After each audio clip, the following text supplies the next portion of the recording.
رب اجعلني مقيم الصلاة ومن ذريتي ربنا وتقبل دعاء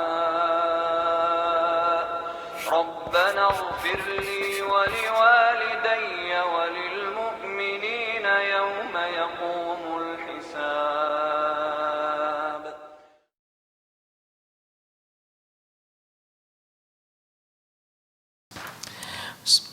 Assalamualaikum warahmatullahi wabarakatuh. Innal hamdalillah nahmaduhu wa nasta'inuhu wa nastaghfiruh wa na'udzu billahi min syururi anfusina wa sayyiati a'malina may yahdihillahu fahuwal muhtadi wa may yudlil falan tajida lahu waliyyan mursyida. Asyhadu an la ilaha illallah wahdahu la syarika lah wa asyhadu anna Muhammadan 'abduhu wa rasuluhu alladzi la nabiyya ba'dah. Wa qala Allah subhanahu wa ta'ala ya ayyuhalladzina amanu taqullaha haqqa tuqatih wa la tamutunna illa wa antum muslimun. Wa qala azza man qala ya ayyuhalladzina amanu taqullaha wa qulu qawlan sadida yuslih lakum a'malakum wa yaghfir lakum dhunubakum wa man yuti'illaha wa rasulahu faqad faza fawzan 'azima.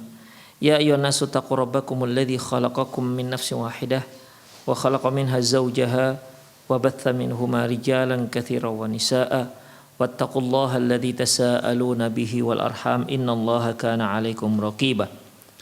Amma ba'du, nastaqil hadithi kitabullah wa khairul hadi hadi Muhammad sallallahu alaihi wasallam wa syarrul umur muhdatsatuha wa kullu muhdatsatin bid'ah wa kullu bid'atin dhalalah wa kullu dhalalatin finnar. Kaum muslimin dan kaum muslimat, para pemirsa Rosa TV dimanapun Anda berada, alhamdulillah kita kembali bertemu dalam kajian Nidaun ila Murabbin wal Murabbiyat. Kita masuk pada pembahasan kaifa nudarrisul Quran al-Karim. Bagaimana kita mengajarkan Quran al-Karim. Yaktubul mudarrisu surata awil ayat al-muradu hifzuha ala sabburati aw ala waraqatin yu'alliquha 'alal jidari bi khattin wadihin ma'at tashkili aw fil mushafi. Yang pertama yaitu seorang guru menulis satu surat atau ayat yang akan dihafal oleh murid. Ditulis di papan tulis atau ditulis di sebuah kertas ya. Di sebuah kertas ditulis dengan tulisan yang jelas ya, dan digantungkan, ditempelkan di dinding. Tentunya penulisan ini disertai dengan barisnya. Atau mereka menghafalnya dari mushaf. Maksudnya di sini yaitu ikhwah rahimanallah wa iyyakum, sebelum dihafal maka guru menyuruh anak-anak didiknya untuk menulis ini ayat. Misalnya akan menghafal surat Al-Kafirun misalnya, ya, maka si anak nulis. Atau itu tentunya apabila si anak sudah bisa menulis. Atau guru yang menuliskan dengan tulisan yang jelas ya dan agak besar ya, dengan baris-baris yang jelas, sehingga dengan demikian murid bisa membaca dengan jelas ditulis. Kalau dia ayat-ayatnya ayat-ayat panjang, mungkin hanya satu-satu dulu ya, satu-satu. Satu ayat tulis dengan cara yang mudah, diulang, dibaca, diulang dan seterusnya. Yang kedua, yaqra'ul mudarrisun nas al-Qur'ani bi sautin wahidihin ma'at tartili wa tahsin saut. Yang kedua yaitu dengan cara guru membaca Al-Quran dengan suara yang jelas, dengan tartil, dengan suara yang bagus. Wa yaqta'ul qira'ah, dan bacaannya pun dipotong-potong. Di hadis Ummu Salamata lamma su'ilat an qira'ati Rasulillah sallallahu alaihi wasallam. Hal ini sebagaimana hadis dari Ummu Salamah di saat beliau ditanya bagaimana bacaan Nabi sallallahu alaihi wasallam. Qalat, beliau mengatakan, kana sallallahu alaihi wasallam yuqatti'u qira'atahu ayatan. Beliau ketika membaca ayat, beliau baca satu ayat, ya, satu ayat. Seperti Bismillahirrahmanirrahim, berhenti. Alhamdulillahi rabbil alamin, berhenti. Ar-Rahmanir-Rahim, Maliki yaumiddin. Jadi di setiap penghujung ayat beliau berhenti. Yaqta'u kullu ayatin, beliau berhenti di setiap ujung ayat. Ya. Ayat apapun yang dia baca, surat apapun yang dia baca. Dia ketika membaca surah Al-Ikhlas, misalnya Qul huwallahu ahad, titik.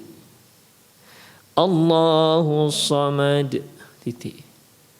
Lam yalid wa lam yulad, titik. Wa lam yakul lahu kufuwan ahad, titik. Jadi tidak disambung, ya, tidak. Qul huwallahu ahadunillahus samad, itu disambung antara ayat pertama dengan ayat kedua.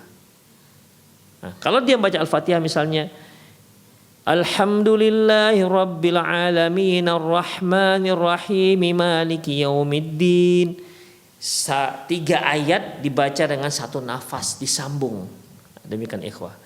Nah, ini tidak seperti itu cara Rasulullah sallallahu alaihi wasallam membaca Al-Quran. Beliau selalu membacanya karena yuqatti'u qira'atahu ayatan. Kata Ummu Salamah radhiyallahu anha, beliau membaca satu ayat. Demikian. Jadi di sini seorang guru, ya, ketika dia membaca dan mengajarkan anak-anak muridnya tentang membaca Al-Quran, ya, dia juga seperti itu. Yuqatti'u ayatan. Dia membaca satu ayat dan dengan suara yang jelas dan tartil tidak cepat, ya, tartil. Ya, seperti yang kita katakan tadi, dia baca Alhamdulillahi rabbil alamin. Jadi jelas. Ar-Rahmanir-Rahim, jelas dia. Qul huwallahu ahad, Allahus samad, jelas dia. Demikian. Itulah yang diperdengarkan oleh sang guru. Agar anak didiknya bisa mendengar dengan baik dan bisa mengikuti dengan cara yang baik. Sehingga bacaan si anak bisa meniru bacaan sang guru. Makanya kalau gurunya salah dalam membaca, maka otomatis anak juga bisa salah dalam membaca. Karena kesalahan yang ada pada guru bisa terajarkan kepada si murid dengan kesalahan yang sama. Sehingga setiap kali murid membaca surat yang diajarkan guru tersebut, terjadilah kesalahan-kesalahan yang sama yang terjadi pada guru. Ya, karena guru yang mengajarkan kesalahan-kesalahan tersebut tanpa dia sadari. Demikian ikhwah rahimanallah wa iyyakum. Yang ketiga, la ba'sa ayyuraddidu tullab ma'al mudarrisil ayah idza kanu sigharan liyata'awwadu nutqas sahih. Tidak mengapa murid itu mengulang-ulang ayat yang dibaca, ya, agar murid-murid yang masih kecil itu bisa membiasakan pengucapan yang benar. Ya, kita seperti mau mengajarkan misalnya surat An-Nas kepada anak-anak, maka kita ajarkan dengan ucapan yang benar, yang fasih. Kita jangan ikut mencelat-celatkan bacaan seperti anak-anak. Demikian ikhwah.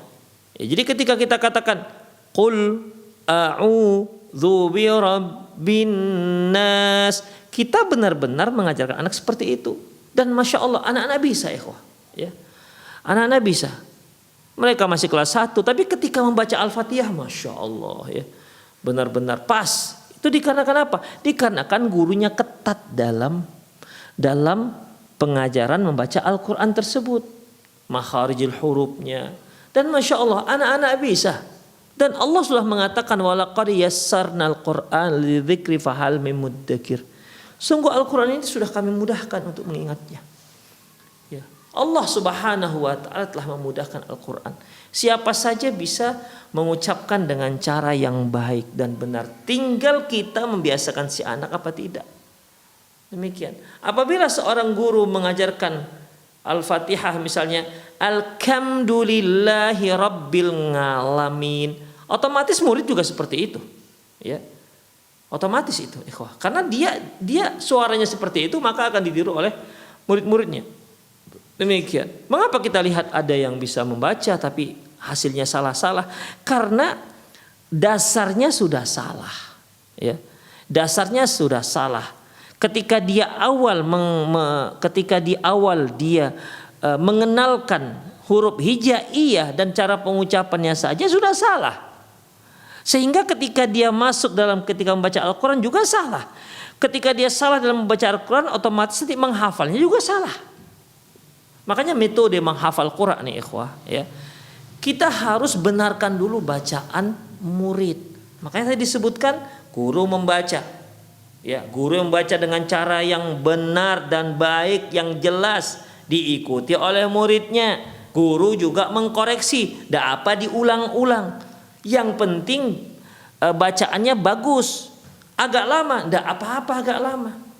Lama itu kan awalnya saja ikhwah, belum terbiasa. Belum terbiasa si anak mengucapkan ha. Belum terbiasa si anak membedakan antara shin dengan sin dengan tha. Belum terbiasa si anak membedakan antara zai dengan ja dengan dha. Dha, zai, ja. Belum terbiasa. Tapi itu di awalnya saja ikhwah. Di awalnya saja. Ketika mereka sudah terbiasa, Masya Allah tuh bacaannya luar biasa. Bagus. Ya, bagus.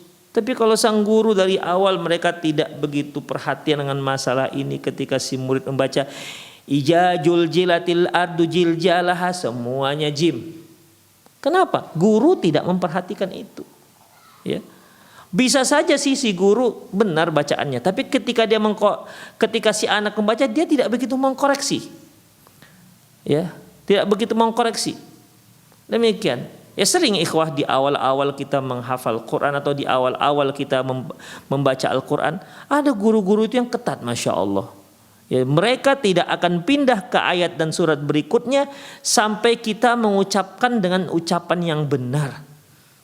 Sehingga ikhwah dengan setengah juz kita mungkin kesalahan, kesulitan, tapi dengan juz-juz berikutnya, Masya Allah kita sudah mudah, Allah mudahkan mengucapkannya. Itulah ikhwah. Jadi bagi para guru ya, jangan lalai hal ini. Capek memang capek. Tapi ketahuilah ikhwah, itu hanya di awal ya. Itu hanya di awal. Insya Allah ketika mereka sudah terbiasa, mereka akan menjadi seorang qori yang benar bacaannya. Bagus makhrajnya.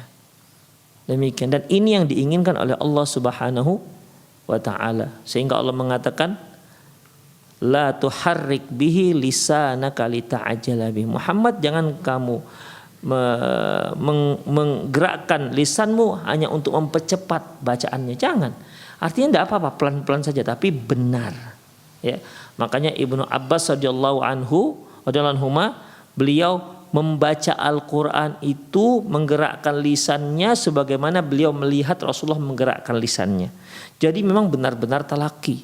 Ketika kita seorang guru ketat dalam masalah ini di awal, insya Allah hasil nanti bagi anak-anak murid kita akan memuaskan.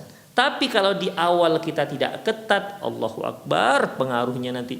Apalagi ketika dia sudah besar, sudah sempat banyak menghafal, hafalnya salah-salah, hurufnya juga salah-salah. Dikarenakan apa? Dari awal tidak selektif. Demikian ikhwah rahimanallahu wa ikum. Makanya memang guru-guru yang pertama ini yang untuk anak-anak mengenalan huruf hijaiyah ini memang harus guru-guru senior dan memang sabar terhadap murid-murid. Ya. Harus sabar, masya Allah. Sehingga nanti hasilnya itu luar biasa. Ikhwah rahimanallahu wa iyyakum. Ya, jadi tidak apa-apa seorang guru mengulang-ulang, diulang-ulang. Misalnya, Qul huwallahu ahad. Misalnya, si anak baca kul, enggak nak, Qul. Demikian. Ahad, bukan ahad. Demikian. Tidak apa-apa pelan, ikhwah. Tidak apa-apa pelan. Sekali lagi, itu hanya di awal. Dan saya ulangi lagi, ikhwah. Masya Allah, anak-anak bisa anak-anak kita ini. Malah kalau yang sudah agak-agak sepuh itu yang agak sulit. Tapi kalau masih anak-anak, ibaratnya orang kata lisannya itu masih lunak katanya, ya, lisannya masih lunak sehingga ya mudah untuk menirukan apa yang diucapkan gurunya. Yang penting guru itu harus sabar. Sabar, pelan-pelan, tidak usah cepat-cepat, ya. Jangan pindah dari satu huruf ke huruf lain kecuali si huruf yang ini sudah dikuasai makhrajnya oleh si murid. Insya Allah hasilnya akan memuaskan. Demikian. Wa in kanu kibaran fala yahtajuna ila dzalik. Ya, kalau anak kecil bolehlah kita ulang-ulangi. Kalau anak orang besar berarti nggak diperlukan. Ya, kalau kita lihat sebenarnya orang besar juga perlu, nggak ada masalah juga diulang-ulang. Kalau memang dia sudah besar, sudah dewasa tapi belum juga bisa mengucapkan ucapan huruf yang benar, kan enggak apa-apa kita ulang-ulang. Jadi sama saja sebenarnya, mau anak kecil mau orang dewasa. Apalagi orang dewasa yang belum bisa baca Quran, bahkan ada yang buta huruf, tidak bisa membaca, belum mengenal huruf hijaiyah. Ini jelas ikhwah harus diulang-ulang. Demikian ikhwah, karena dia harus membaca Al-Fatihah, kita ajarkan Al-Fatihah berulang-ulang, tidak apa-apa. Jadi untuk mengulang-ulang itu nggak ada masalah, baik anak orang besar apalagi anak kecil. Nomor 4, yu'tit tullab mahallu li hifdhin nas wa qiraatihi sirran li alla yushawwisu tullabu ba'dhum ala ba'd. Hendaklah murid-murid yang menghafal Quran ini ya ditempatkan di tempat khusus, ya, untuk menghafalkan tempat khusus dengan bacaannya sirran. Sirran ini artinya pelan, sehingga murid yang satu tidak mengganggu murid yang lain. Lianna Rasulullah sallallahu alaihi wasallam naha an dzalik. Karena Nabi sallallahu alaihi wasallam melarang hal itu. Faqala la yajhar ba'dukum ala ba'din fil Qur'an. Janganlah sebahagian kalian menjaharkan suaranya di hadapan sebagian yang lain, menjaharkan suaranya, menguatkan suara bacaan Al-Qur'an di hadapan yang lainnya. Yang kelima, la yajuz sur'atu fil qiraatil Qur'an. Tidak boleh baca Quran dengan tergesa-gesa. Di qauli Ibnu Mas'ud radhiyallahu anhu, berdasarkan ucapan Abdullah bin Mas'ud radhiyallahu anhu, la tansyuruhu nashr rumal. Janganlah kalian membaca Al-Qur'an itu seperti orang yang berlari-lari, ya, berlari-lari. Wala tahdhuhu hadzas sya'r kifu inda ajaibihi wa harriku bihal qulub wala yakun hammu ahadim akhir surah. Hendaklah dia berhenti, hendaklah dia perhatikan keajaiban Al-Qur'an dan getarkanlah hati dengan baca Al-Qur'an. Janganlah salah seorang kalian itu, ya,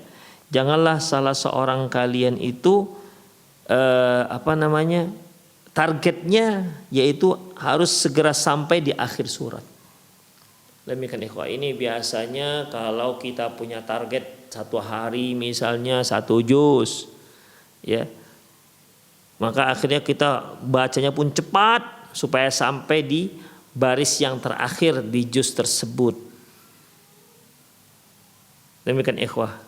Ya, kalau target sampai 1 juz tak apa-apa, tapi membacanya juga harus bacaan yang benar, ya. Bacaan yang benar. Jangan sampai dia membaca karena saking cepatnya tidak bisa membedakan huruf yang satu dengan huruf yang lainnya.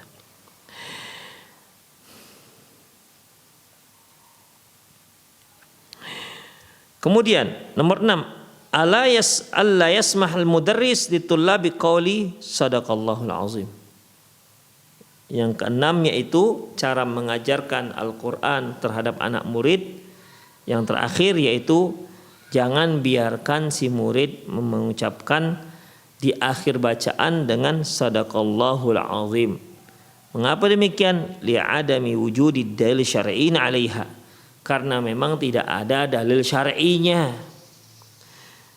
Wa li'anna al-Qur'an ibadatun la yajuzu idkhalu syai' zaidun 'alaihi. Karena membaca Al-Quran itu ibadah, tidak boleh kita tambah-tambah dengan sesuatu yang lain yang tidak ada dasarnya. Wala alla yadhunnu at-tulab annaha minal Qur'an. Karena bisa saja para talib mengira itu merupakan termasuk dalam Al-Quran. Demikian ikhwah. Ya memang banyak kita lihat, kita dengar para qari selalu di akhir mereka membaca, bacaannya adalah sadaqallahul azim, ya. Sadaqallahul azim. Ikhwah, kelaziman harus membaca ini itu tidak ada. Ya, itu tidak ada. Tidak ada sunnahnya dari Rasulullah sallallahu alaihi wasallam. Para sahabat juga tidak pernah membaca tidak pernah membaca setiap selesai baca Quran dia membaca sadaqallahul azim. Ini tidak ada. Demikian. Ikhwah rahimanallahu wa iyyakum. Ada seorang sahabat diperintahkan oleh Rasulullah sallallahu alaihi wasallam membaca Al-Qur'an. Kemudian sahabat ini mengatakan, bagaimana mungkin ya Rasulullah saya membaca sementara Quran itu kan turun pada Anda. Lantas Rasulullah katakan, tapi kali ini saya ingin mendengarnya dari orang lain. Maka dibacalah surat ya Quran hingga akhirnya Rasulullah pun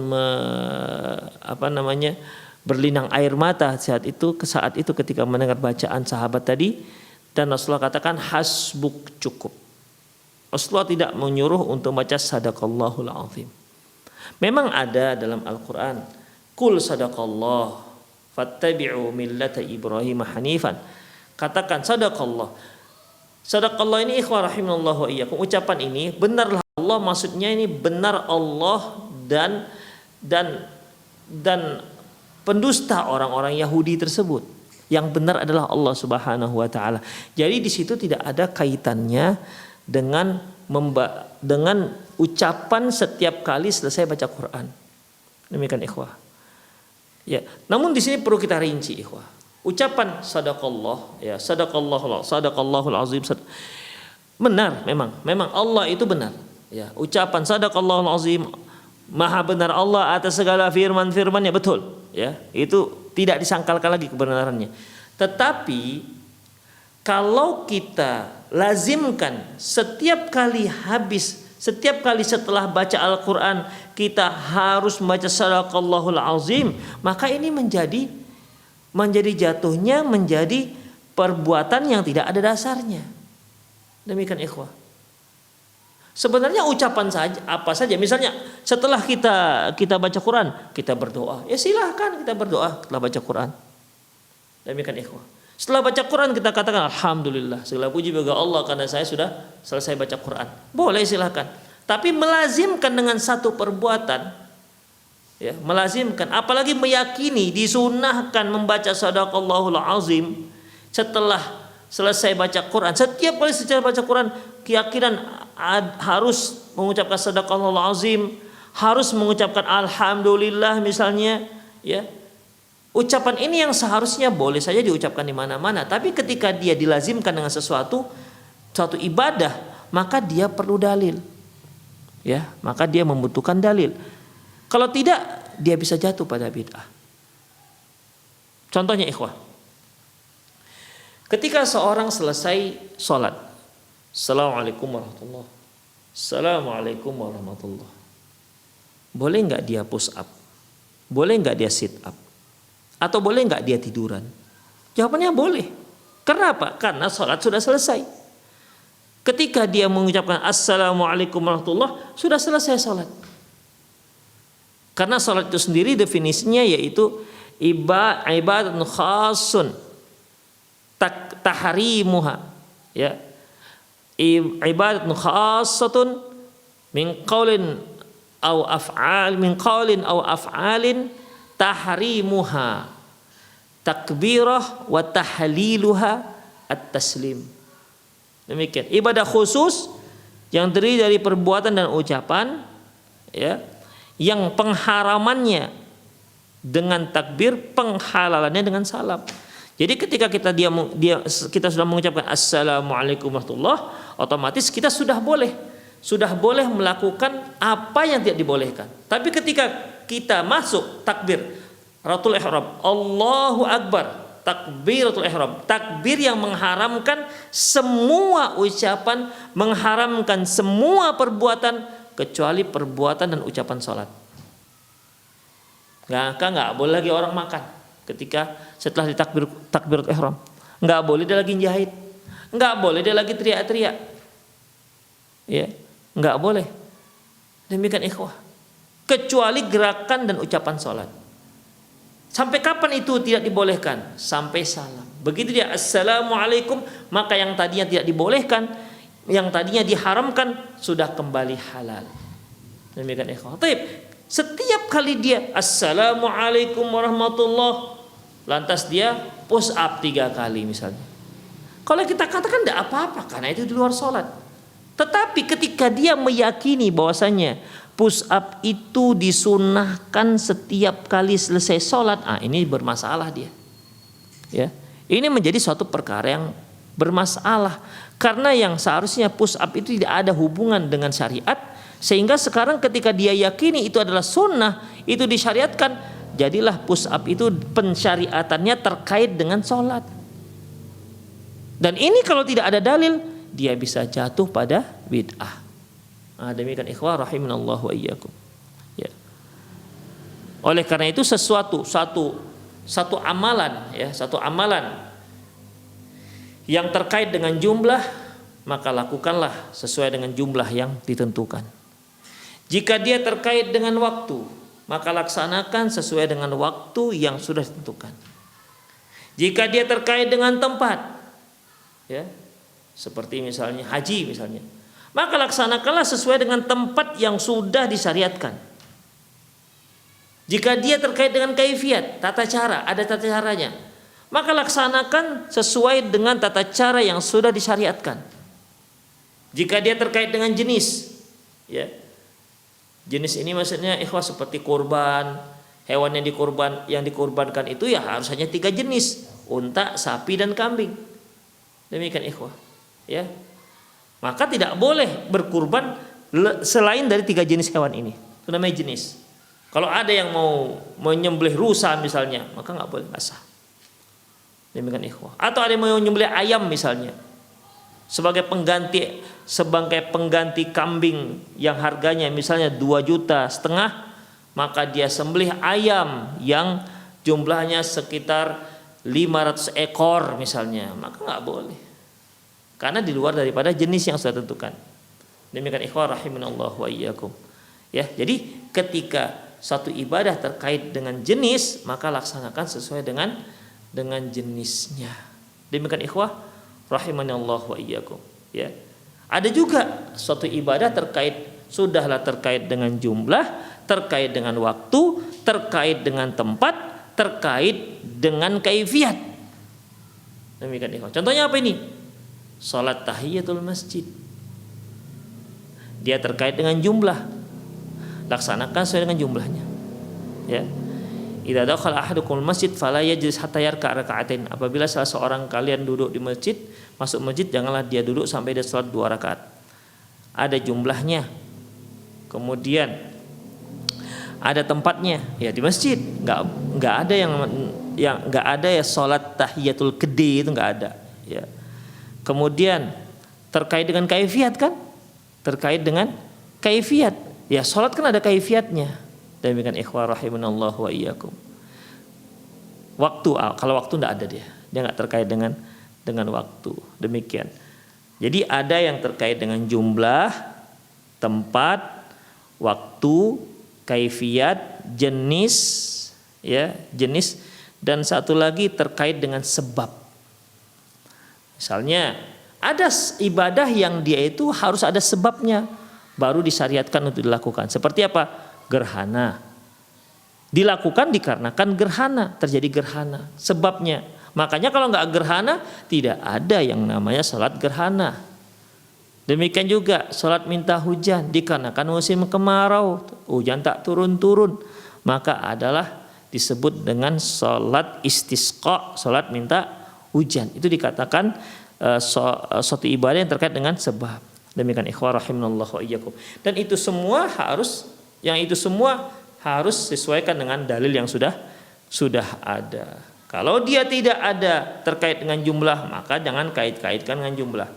Ya, jangan kait-kaitkan dengan jumlah. Seperti Rasulullah SAW ketika menyebutkan di akhir Sahih Bukhari, kalimatani khafifatani fil lisani habibatan rahmani saqilatani kalimatani khafifatani fil lisan. Ada dua kalimat yang mudah diucapkan, saqilatani fil mizan, yang berat di timbangan, habibatan rahman, dan dicintai oleh Allah Subhanahu wa taala. Apa itu subhanallah bihamdi, subhanallahil azim. Rasulullah enggak sebutkan berapa kalinya. Jadi apa? Ucapkan banyak-banyak. Sebanyak-banyaknya terserah. Nah, demikian ikhwah. Jangan dikatakan hanya 10. Ketika kita katakan hanya 10, maka dia harus datangkan dalil. Demikian ikhwah rahimanallahu. Demikian juga halnya dengan ucapan sadaqallahul azim, ya. Maka dalam masalah ini kalau kita lazimkan, kita meyakini itu sebuah syariat. Setiap kali kita selesai baca Quran, maka kita disyariatkan untuk mengucapkan sadaqallahul azim, maka hal ini butuh dalil. Ya, hal ini butuh dalil. Demikian ikhwah rahimanallahu wa iyyakum. Kalau tidak, maka dia jatuh kepada bid'ah. Demikian ikhwah azanallahu wa iyyakum. Terkait dengan masalah bagaimana cara mengajarkan Al-Quran, dan banyak metode-metode yang lain yang bisa kita terapkan ya dalam mengajarkan anak didik kita tentang Al-Quran. Metode untuk mengenal huruf hijaiyah, metode untuk menyambung dari satu huruf ke huruf yang lain sehingga si anak murid mudah membacanya dalam satu kata. Metode menyambung dari satu kata ke kata yang berikutnya sehingga murid bisa dengan mudah membacanya dengan satu ayat misalnya. Kemudian metode dalam membaca dan menghafal Al-Quran. Demikian ikhwah. Ya, masing-masing orang mungkin punya metode masing-masing, disesuaikan dengan kondisi sekolahnya atau mungkin kondisi anaknya juga. Demikian ikhwah rahimanallahu wa iyyakum. Selanjutnya, riyadatul badaniyah. Sekolah itu juga perlu olahraga. Ya. Sekolah itu juga perlu olahraga. Tahtamul madarisu riyadiyati bal badaniyati ihtimaman kabiran. Hendaklah madrasah itu juga perhatian dengan olahraga. Wa takhtassu ar-riyadat liriyadati mudarrisan mualliman khassah, sehingga bidang studi olahraga ini memerlukan guru yang khusus. Jadi Indonesia kan juga seperti itu ikhwah, ya. Untuk guru bidang olahraga dia harus tamatan S1 yang olahraga.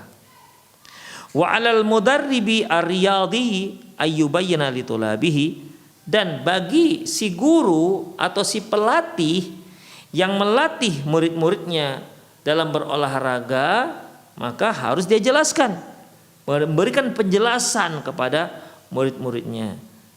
Wa kadzalika al-mudarribatu ar-riyadiyatu antubayyana li talibat annal Islam kama yahtamu bit tarbiyati diniyah fayahtamu aidan bit tarbiyati badaniyah.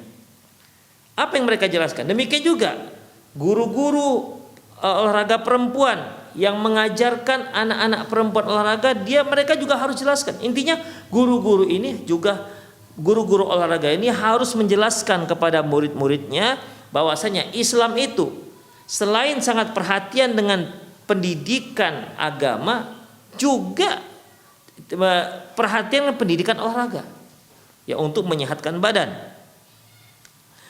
Demikian ikhwah. Liyaj'alal muslimu qawiyan fi dinihi wa badanihi. Agar seorang muslim itu kuat agamanya dan kuat juga fisiknya. Sehat, ya. Sehat juga fisiknya. Amalan biqauli sallallahu alaihi wasallam, sebagai implementasi daripada sabda Rasulullah sallallahu alaihi wasallam, al-mu'minul qawi khairun wa ahabbu ilallahi min mu'min dhaif. Orang mukmin yang kuat itu lebih baik, lebih dicintai oleh Allah Subhanahu wa taala ketimbang mukmin yang lemah. Demikian, sama-sama mukmin ini ikhwah. Ya, sama-sama mukmin. Yang satu kuat, yang satu lemah. Tentunya Allah lebih mencintai mukmin yang kuat. Demikian ikhwah. Kuat ada dua. Kuat agamanya dan kuat fisiknya. Ya, kuat agama dan kuat fisiknya. Ya tentunya yang idealnya itu adalah seorang mukmin yang kuat agamanya, kuat imannya, kuat akidahnya dan kuat fisiknya. Ya tentunya yang pertama kuat akidah. Ya tidak ada gunanya seorang mukmin kuat badannya tapi akidahnya melempem. Demikian. Karena akidah itu juga diantara yang bisa memberikan spirit kepada seorang menjadi dia kuat. Demikian ikhwah rahimallahu wa iyyakum. Coba kita lihat bagaimana para sahabat yang berperang di perang Badar, dan itu saat itu di tanggal 17 Ramadan. Apa yang membuat mereka kuat?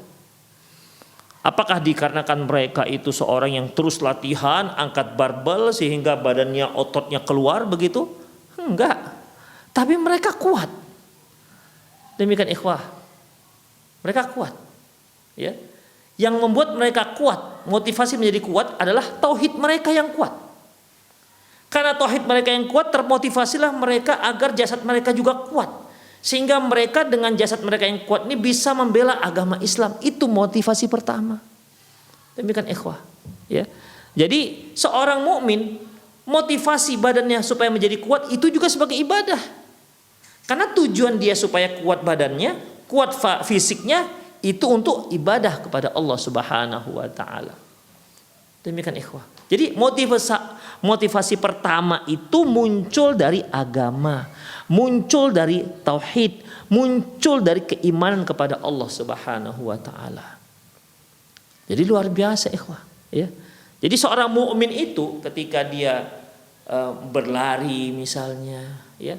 Motivasinya apa? Supaya dia sehat dan dia bisa segar dalam beribadah kepada Allah Subhanahu wa taala, kuat dalam beribadah kepada Allah Subhanahu wa taala.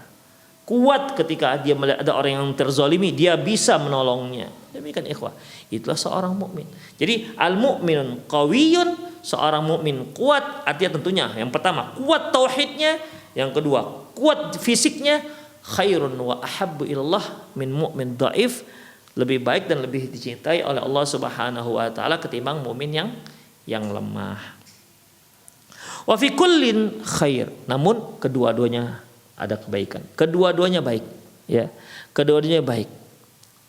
Bukan berarti yang mukmin yang lemah ini Allah benci, enggak, ya. Ada kebaikannya, tapi jika dibandingkan dua orang ini maka Allah lebih mencintai mukmin yang kuat. Kemudian kata beliau, ihris ala ma yanfa'uk wasta'in billah. Berupayalah kamu melakukan apa saja yang bisa bermanfaat pada dirimu, wasta'in billah. Wala ta'jiz. Minta pertolongan kepada Allah, jangan kalian menjadi lemah. Itu ikhwah. Silahkan ikhwah. Islam mempersilahkan kita untuk melakukan apa saja yang bermanfaat untuk diri kita. Silahkan.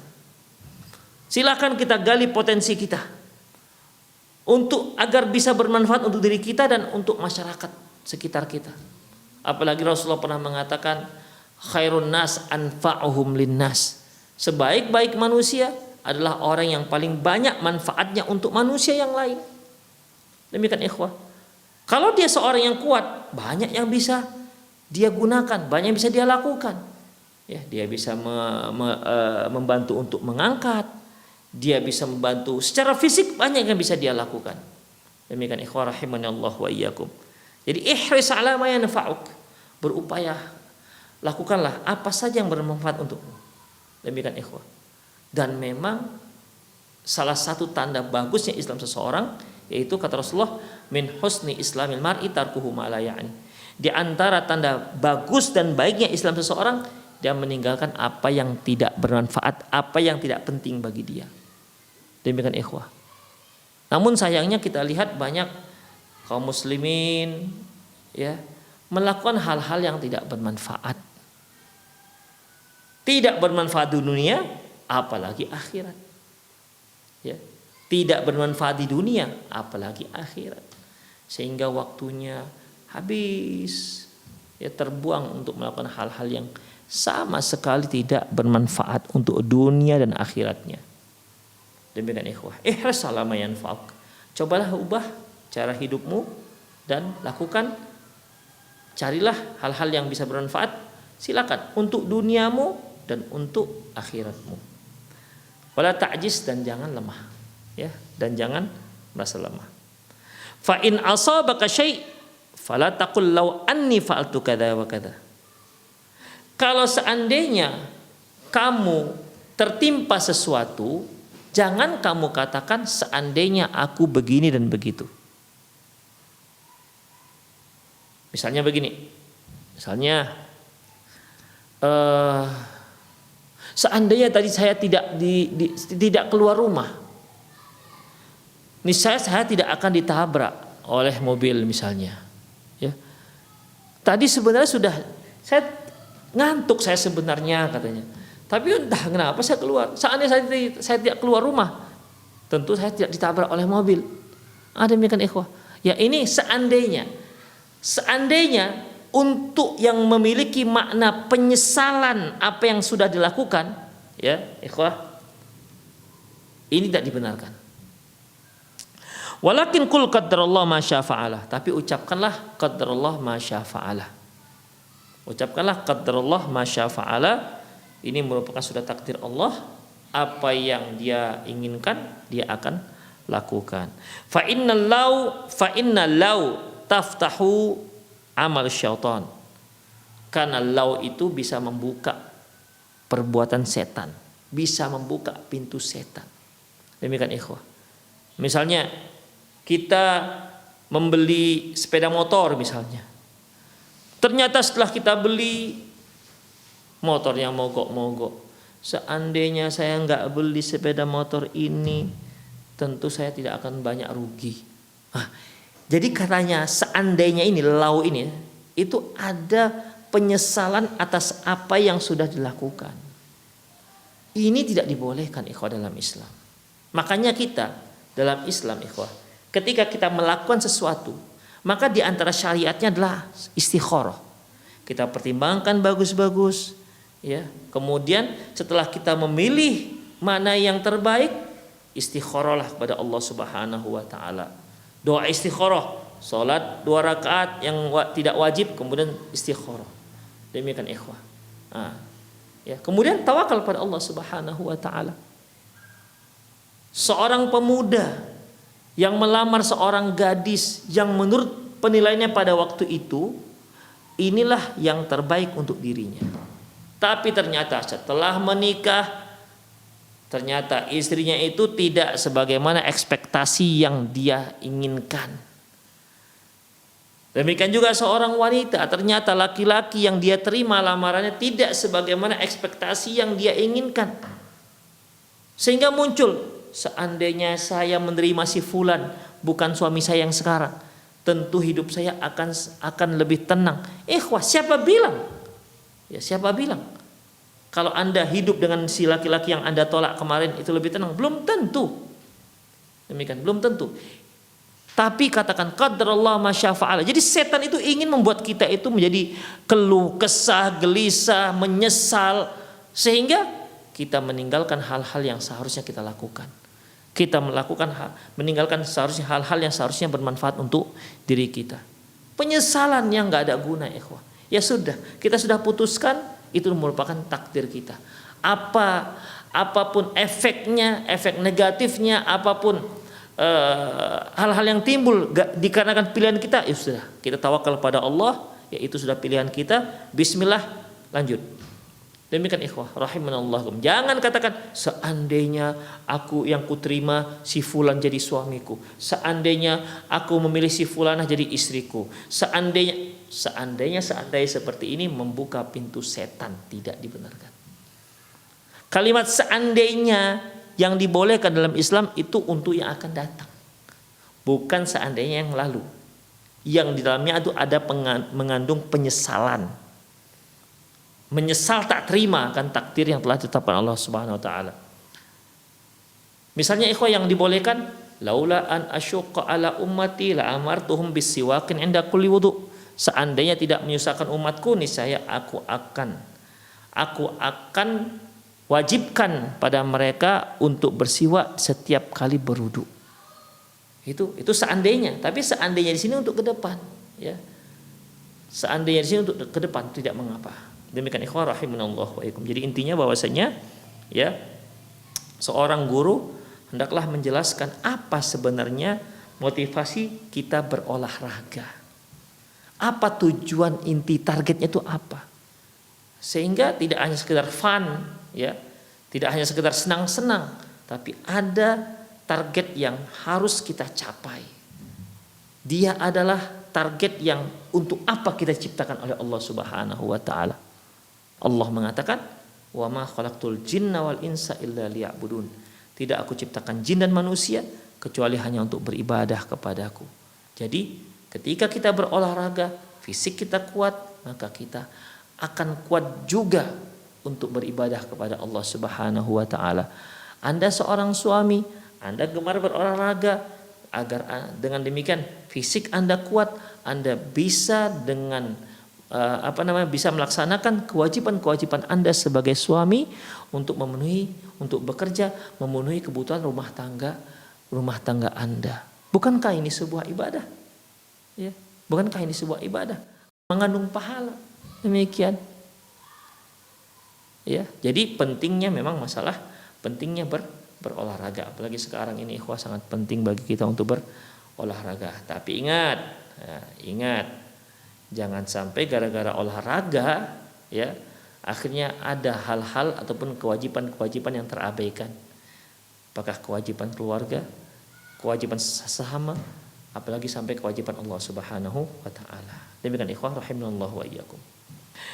Baik, nanti kita lanjutkan ya besok insyaallah kita lanjutkan masih terkait dengan sebaiknya di sekolah itu ada bidang studi olahraga ya.